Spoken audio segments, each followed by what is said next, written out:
पूर्ण आठवडा आपण साजरा करत आहोत आणि आज त्याचा शेवट आदरणीय आमचे मित्र सुरेशभाऊ भटवार यांच्या मार्गदर्शनाखाली आज याचा आपण समापन करतो आहे। आणि म्हणून आज या ठिकाणी आपण एक बैठक आयोजित केलेली आहे। तर या बैठकीमध्ये स्वयंशक्तिशाली भगवान बाबा हनुमानजी उपस्थित आहेत, त्यांना माझा प्रणाम। तसेच आपल्या सर्वांचे सद्गुरू व मानव धर्माचे संस्थापक महान त्यागी बाबा जुमदेवजी सुद्धा ठिकाणी उपस्थित आहेत, त्यांना माझा प्रणाम। त्याचप्रमाणे आपल्या सर्वांच्या मातोश्री आई वाराणसी ह्या सुद्धा ठिकाणी उपस्थित आहेत, त्यांना माझा प्रणाम। त्याचप्रमाणे आजच्या बैठकीचे अध्यक्ष कोण आहे?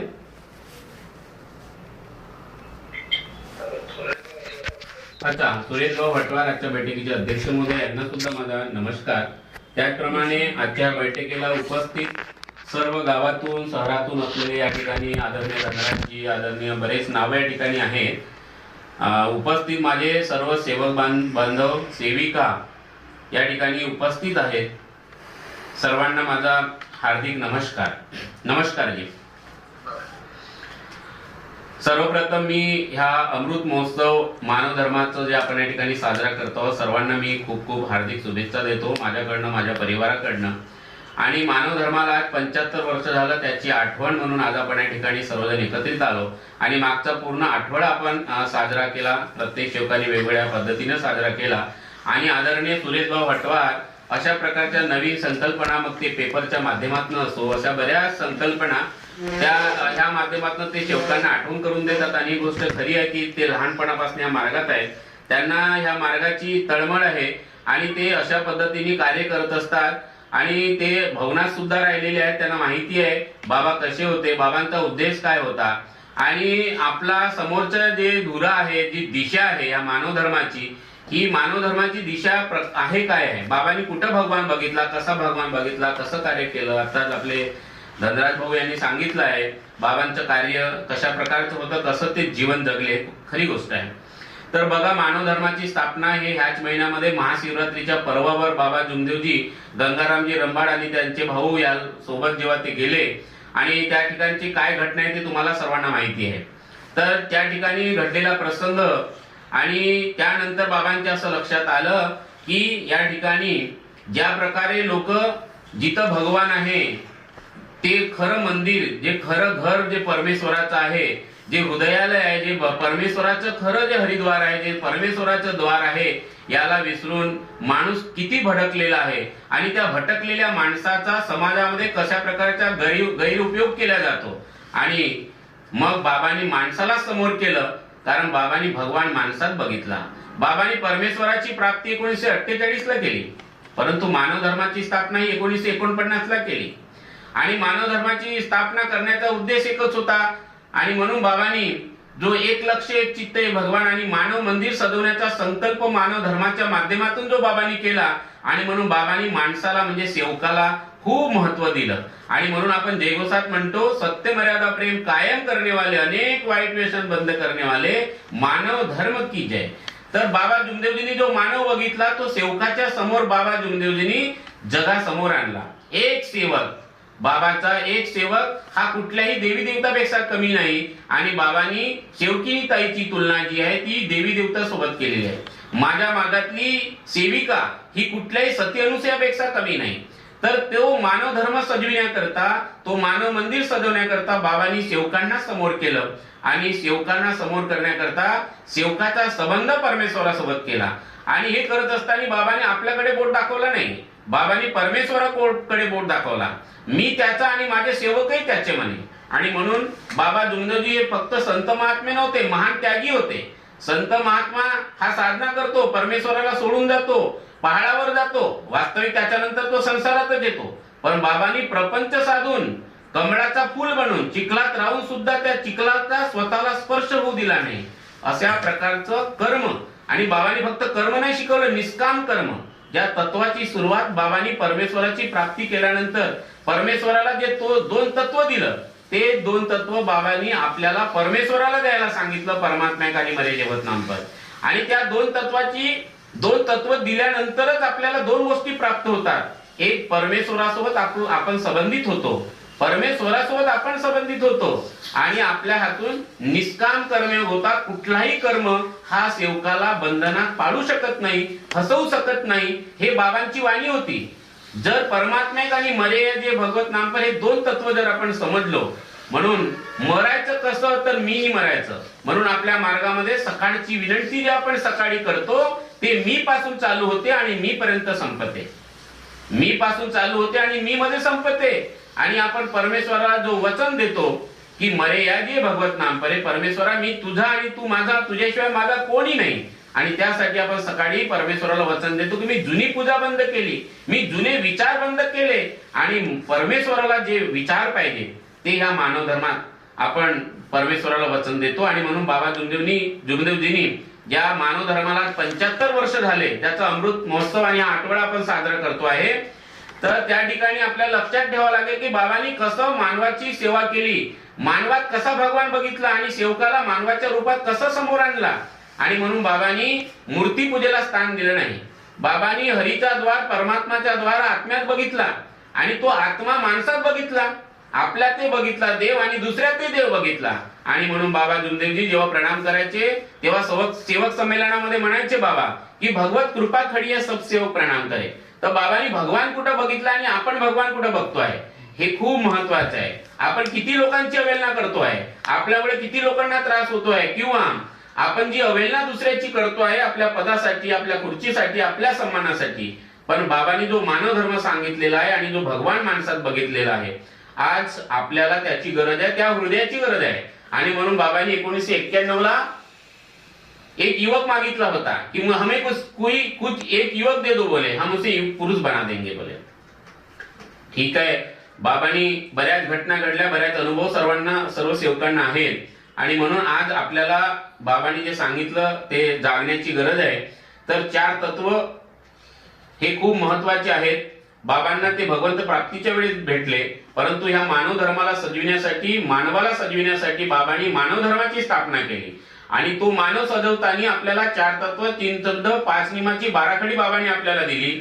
आणि ह्या 12 खडी जी आहे ही आपली स्वतःची खुदाई, जसं आपण विहीर खोदतो, पुन्हा खोदतो, खोदत जातो, तसं बाबांनी सेवक बनवला, ज्याची सुरुवात आपण साध्या कार्यापासून केली. साध्या कार्यामध्ये आपण स्वतःला त्या परमेश्वराला आपलं बनवण्यासाठी त्या साध्या कार्यामध्ये आपण परमेश्वराला विनंती केली की माझ्या कर्माने चुकलो परमेश्वरा, हे परमेश्वरा तुला मी प्रिय कार्य करीन, अशा प्रकारचं वचन आपण परमेश्वराला साध्या कार्यात दिले.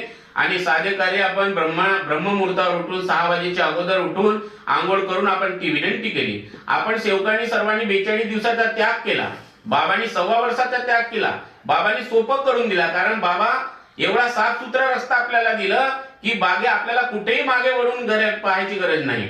तर जे मानव धर्माची सुरुवात मानवाला घडवण्यासाठी बाबांनी जे साधे कार्य दिले, त्याग दिला, आणि मग तो सेवक, त्याला मंडळातून एक नंबर मिळाला, तर तो सेवक झाला. पण याचा अर्थ असा नाही की त्याला ही विधी, हे कार्य त्याला इथं सोडून द्यायचं आहे. हे कार्य आपल्याला निरंतर करायचं आहे. सेवक बनण्याची प्रक्रिया ही निरंतर प्रक्रिया आहे. कारण बाबा म्हणायचे, मुझे नहीं मालूम बोले सेवक ने भगवान को कितने दिन का वचन दिया, लेकिन बाबा ने भगवान को जो वचन दिया बोले एक समय भोजन करूंगा, ईमान को नहीं छोड़ूंगा, और जो मैंने भगवान को वचन दिया वो मरते दम तक का वचन दिया बोले. एक महीने के लिए, 3 महीने के लिए नहीं दिया बोले. या सादे कार्य खत्म होने के बाद या पक्का सेवक बनने के बाद मैं वचन को नहीं भूलूंगा. मालूम नहीं बोले सेवक ने कितने दिन का वचन दिया.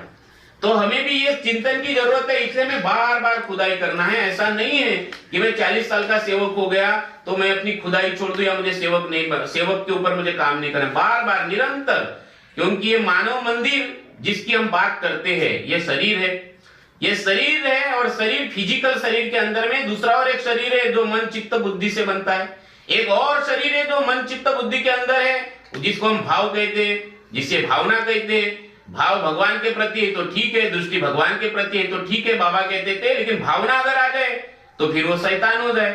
तो बस अगर भाव शैतान का है और भावना अगर आ गई तो हमारा मन दूषित होगा, हमारा चित्त दूषित होगा. और बाबा ने जब मानव मंदिर सजाने की बात की तो चित्त चोखा, मन निर्मला, बुद्धि उत्तम, ध्येय धीर, तो बाबा ने ध्येयवादी बनने की बात की है. तो ये जब हमारा भाव अच्छा है, हमारा मन बुद्धि चित्त अच्छा है, तो ये शरीर का भी शुद्धिकरण होगा. ऐसा मानव बाबा ने देखा और वो मानव जो है वो भगवान से प्रिय हुए। तो बाबा को मरने का वचन हमने दिया, बाबा को हमने मरने का वचन दिया और तब भगवान खड़ा हुआ। मरने का वचन दिया तो भगवान खड़ा हुआ। जैसे कि उराडे जी मोंगर कसा तालाब का आपको अनुभव पता होगा। मोंगर कसा तालाब में जब नाव में पूरा पानी भर गया था और बाबा के सेवक उराडे जी जब नाव में खड़े थे और उनको तैरना नहीं आता था, तो उन्होंने भगवान को विनती किया, भगवान मुझे तैरना नहीं आता, मैं कूदता हूँ नीचे तो भी मरता हूँ और नाव में खड़ा रहता हूँ तब भी मरता हूँ, क्योंकि नाव में पानी भरा हुआ है। तो नीचे भगवान ने टेका दिया और उराडे जी, क्योंकि उन्होंने मरने का वचन दिया, उन्होंने मरने का वचन दिया और मरने का वचन देने पे बाबा खुश हुए और बाबा ने हमारा जो एग्रीमेंट करा दिया भगवान से और हम भगवान से संबंधित हुए। लेकिन भगवान की भी भूख है, जैसे हमारी भूख है शरीर की, या बाबा को जो चाहे वचन मरने का वचन, तो भगवान की भूख क्या है ऐसा मैं नहीं बोल रहा हूं। बाबा धोप गांव में जब मार्गदर्शन कर रहे थे तो अचानक रोने लगे। सेवकों को लगा कि बाबा क्यों रो रहे, तो सेवकों ने बाबा को बोला बाबा क्यों रो रहे। तब बाबा कहने लगे कि मैं नहीं रो रहा हूं, भगवान रो रहा है, भगवान को सत्य मर्यादा प्रेम की भीख दो। तब उपस्थित सब सेवकों ने बाबा को वचन दिया, भगवान को वचन दिया। यानी परमात्मा की भूख क्या है, सत्य मर्यादा प्रेम। तो ये मानव मंदिर सजाने के लिए जो हम आध्यात्मिक जीवन बोलते कि बार बार हमारा मन भटक सकता है, हमारा लक्ष्य विचलित हो सकता है, और ये मानव जीवन एक तरफ संसार है। मैंने पहले ही कहा कि बाबा ने जिस भगवान की उत्पत्ति की प्राप्ति की, एक तरफ संसार है और एक तरफ भगवान है, एक तरफ इस संविधान है, इस देश का संविधान है, देश का नियम है, देश का ये संसार है, परिवार है, और एक तरफ मानव धर्म के तत्व शब्द नियम है। दो चीजें हैं। तो ये दो संसार में भी चलना है और हमारे तत्व शब्द नियम को भी संभालना है, और इसलिए बाबा ने हमें सत्य मर्यादा प्रेम बताया। ये है हमारा आत्मिक विकास, आत्मा का विकास। हमारी दृष्टि भगवान के तरफ रहे और हमारी दोस्ती भगवान के तरफ होवे, ताकि हमारी बुद्धि जो है वो बुद्धि भी भगवान संभाले। मरने का वचन वही होता है, जहां हमें ना बुद्धि का यूज करना है, ना हमें मन का विचार करना है, ना हमें हमारे चित्त को अलग रखना है, पूरा परमात्मा में डुबाना है। मरो मरो सब कोई कहे, मरना न जाने कोई, एक बार ऐसा मरो कि फिर मरना न होई। ऐसा मर जाना है, वो मरने की कला समझने के लिए बाबा ने हमें भगवान के गुण दिए। भगवान में समाये हो। मैं बोलने वाला कौन होता और आप सुनने वाले कौन हो, बराबर है? मैं जो बोल रहा हूँ वो भी उसी का है, वो भी वही बोल रहा है, और आप जो सुन रहे वही है, वो मैं भी उसको सुन रहा हूँ। तो इस प्रकार की दृष्टि बाबा ने सेवकों को दिया, और वो दृष्टि हमें समझना पड़ेगा, और दृष्टि तत्व शब्द नियम में छुपी है। ये हमारे मानव धर्म का अमृत है। अगर कोई पूछे मानव धर्म का अमृत कहाँ है, तो मानव धर्म का अमृत मानवों में छुपा हुआ है, मानव में छुपा हुआ है।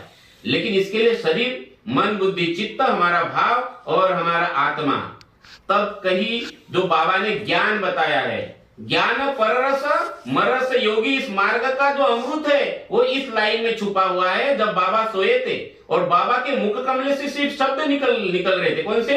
ज्ञान पररस मररस योगी।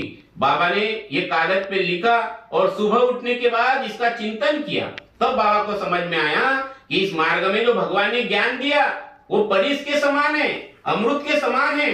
और ये परिस जैसा लोहे को अगर स्पर्श हो जाता है तो लोहा सोना बन जाता है, वैसे भी इस मार्ग के ज्ञान को जो कोई स्पर्श करेगा, कौन सा ज्ञान? तत्व शब्द नियम का ज्ञान, वो आत्मा का ज्ञान। और वो ज्ञान कहां पे? मानव के अंदर है। कि जितना गहराई में जाएगा, जितना खुदाई करेगा और खुदाई करेगा और खुदाई करेगा, जैसे कुएं के झरे होते हैं, वैसा ये अमृत सेवकों को मिलता रहेगा, और डुबकी लगेगा और मजा आएगा।